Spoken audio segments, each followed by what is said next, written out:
नमस्कार विद्यार्थी मित्रांनो, आजचा टॉपिक आहे फार्माकोकायनेटिक. याच्यावरती आपण मल्टिपल चॉईस क्वेश्चन्स पाहणार आहोत. तर फार्माकोकायनेटिक म्हणजे काय? तर ही क्वांटिटेटिव्ह स्टडी आहे drug movement in, through and out of body. तुम्ही इथे पाहू शकता, ड्रग इंजेक्शन झाल्यानंतर ते ॲब्झॉर्ब होतं, त्यानंतर त्याचं डिस्ट्रीब्युशन होतं, मेटाबॉलिझम होतं आणि एक्सक्रीशन होतं. हे सगळं होतं म्हणजेच फार्माकोकायनेटिक. तर बघा, first question, which of the following best describes the process of absorption in pharmacokinetic. तर 4 ऑप्शन्स दिलेले आहेत. Moment of drug from blood stream into tissue, process by which drug is metabolise by the liver, drug enters into blood stream, की elimination of the drug through kidneys. तर correct answer काय असेल? Pharmacokinetic म्हणजे काय, ही process काय आहे ॲब्झॉर्प्शनची? करेक्ट आन्सर आहे C, the process by which drug enters into blood stream. म्हणजेच काय बघा, absorption refers to process by which drug moves from the site of administration into the blood stream. Site of administration, जिथून ते administer झालं आहे बॉडीमध्ये, तिथून ते ब्लड स्ट्रीमपर्यंत येणं म्हणजेच ॲब्झॉर्प्शन असं आहे. ठीक आहे, तर option C is the correct answer, the process by which drug enters into the blood stream.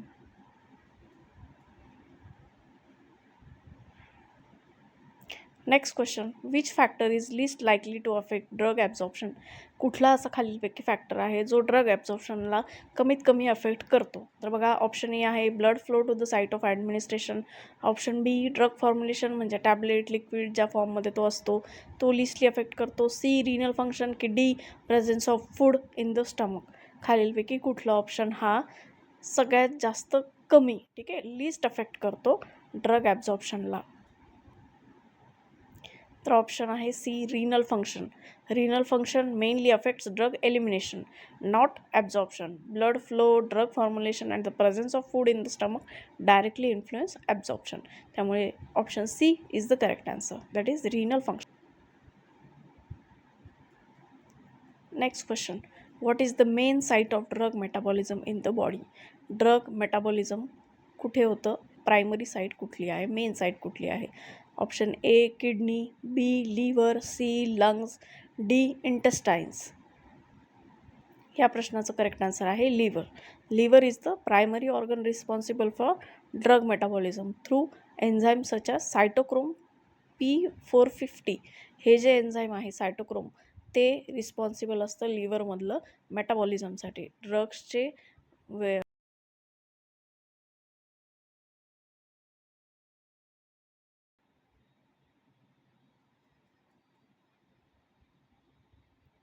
Next question, what is the term for the fraction of an administered dose of a drug that reaches the systemic circulation in an unchanged form. एक प्रकारे definition विचारलेली आहे ऑप्शनमध्ये बघा, bio availability, distribution volume, clearance rate, half life. आपल्याला या सगळ्यांच्या definitions पाठ करून ठेवायच्या आहेत. ठीक आहे, तर आन्सर काय असेल बघा, व्हॉट इज द टर्म, काय टर्म यूज केला जातो? Fraction of an administered dose of a drug that reaches systemic circulation in an unchanged form. Unchanged फॉर्ममध्ये जो ड्रगचा फ्रॅक्शन शरीरामध्ये एंटर होतो त्या व्हॉल्यूमला, त्या फ्रॅक्शनला काय म्हणतात? त्याला बायोअवेलेबिलिटी म्हणतात, डिस्ट्रीब्युशन व्हॉल्यूम म्हणतात, क्लिअरन्स रेट म्हणतात, की हाफ लाईफ म्हणतात? करेक्ट आन्सर आहे बायो अवेलेबिलिटी. तर बायो अवेलेबिलिटी म्हणजे काय? Refers to the portion of a drug that enters the bloodstream unchanged after administration, especially after oral administration. Orally जेव्हा आपण ॲडमिनिस्टर करतो ड्रग, तर तेव्हा तो मेटाबोलाइज होतो. ठीक आहे ना, मेटाबोलाइज झाल्यानंतर त्याचं डिस्ट्रीब्युशन होतं आणि त्यानंतर एक्सक्रीशन होतं. तर बघा, बायोअवेलेबिलिटी जे आहे तर ते म्हणजे काय? जेव्हा ड्रग अनचेंज फॉर्ममध्ये एंटर होतो ब्लड स्ट्रीममध्ये, त्याला म्हणतात बायोअवेलेबिलिटी.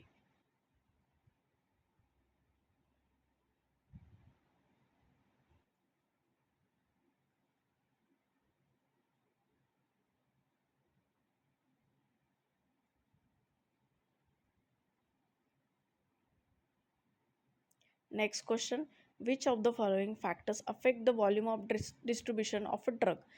पहिला ऑप्शन आहे प्लाझ्मा प्रोटीन बाइंडिंग, दुसरा आहे रेट ऑफ एलिमिनेशन, तिसरा आहे हाफ लाईफ आणि डी ऑप्शन आहे ड्रग ॲब्झॉर्प्शन रेट. खालीलपैकी कुठले फॅक्टर अफेक्ट करतात व्हॉल्यूम ऑफ डिस्ट्रीब्युशनला? Mainly affect.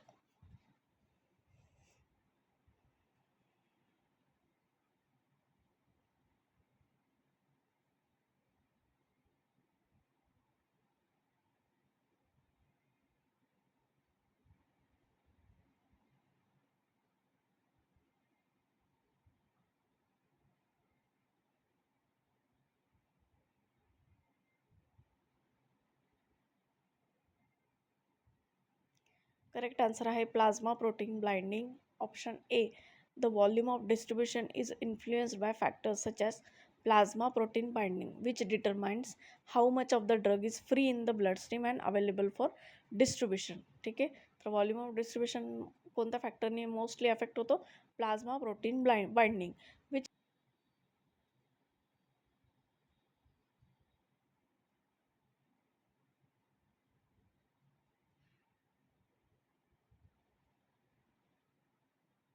Next question, what does a drug's half life represent? ड्रग्सचा जो हाफ लाईफ असतो तो काय रिप्रेझेंट करतो? Option A, the time it takes for a drug to reach peak plasma concentration.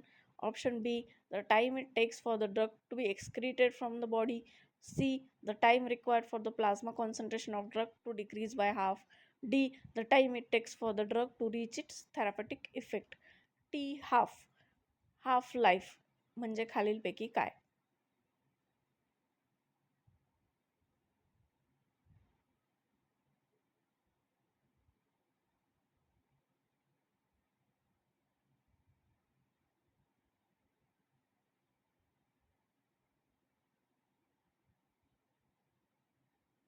The correct answer is C. The time required for the plasma concentration of a drug to decrease by half. Half-life is a pharmacokinetic measure that indicates how long it takes for the concentration of a drug in the plasma to decrease by half. जेव्हा त्याचा जो concentration आहे ड्रगचं blood स्ट्रीममधलं ते जेव्हा half व्हॅल्यूनी decrease होतं त्याला म्हणतात half life of a drug.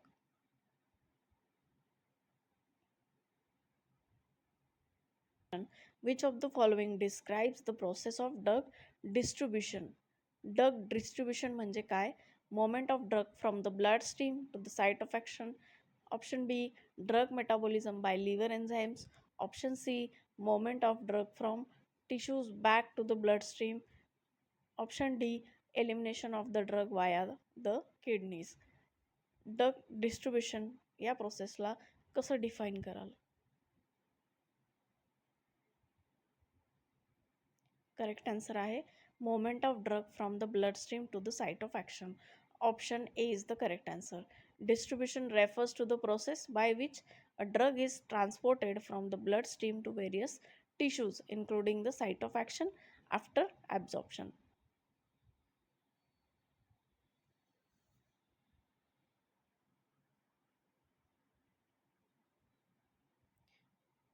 The term clearance in pharmacokinetic refers to is the volume of plasma from which the drug is completely removed per unit of time is the correct answer. Clearance is a measure of how quickly a drug is eliminated from the body, expressed as the volume of plasma from which the drug is removed per unit of time is called as clearance.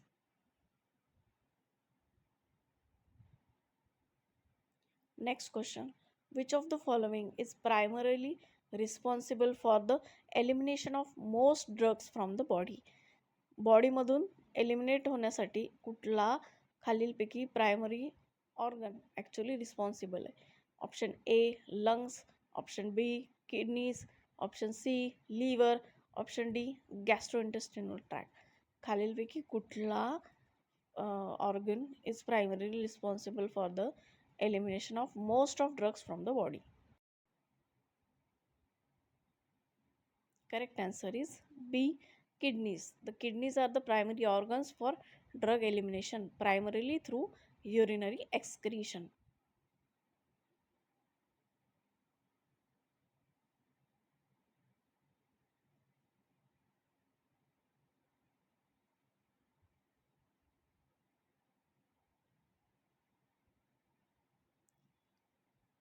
Which of the following would most likely decrease the bioavailability of an orally administered drug? खालीलपैकी काय आहे जे oral bioavailability कमी करेल? Option A, a high fat meal. Option B, increase gastric pH.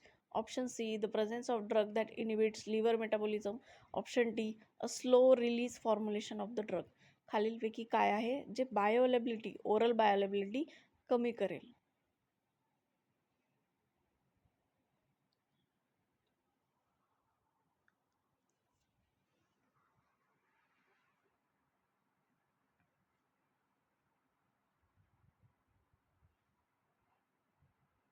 Correct answer is B, increased gastric pH. Increase in gastric pH can reduce the solubility of certain drugs, decreasing their absorption and bioavailability. Foods and drugs can also affect the rate of metabolism or absorption, but primarily increased gastric pH हाच factor आहे.